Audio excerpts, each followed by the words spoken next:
Tulihin si Alexei. Tinanggal ni Alexei ang kanyang serum at nag-transform sa kanyang halimaw na anyo.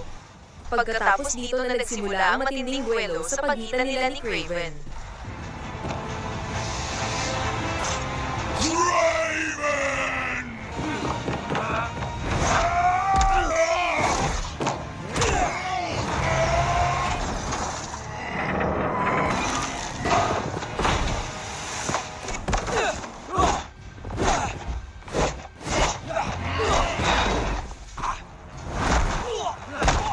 Sa umpisa, nahirapan si Kraven na talunin siya, ngunit kalaunan ay nahanap ni Kraven ang kahinaan niya.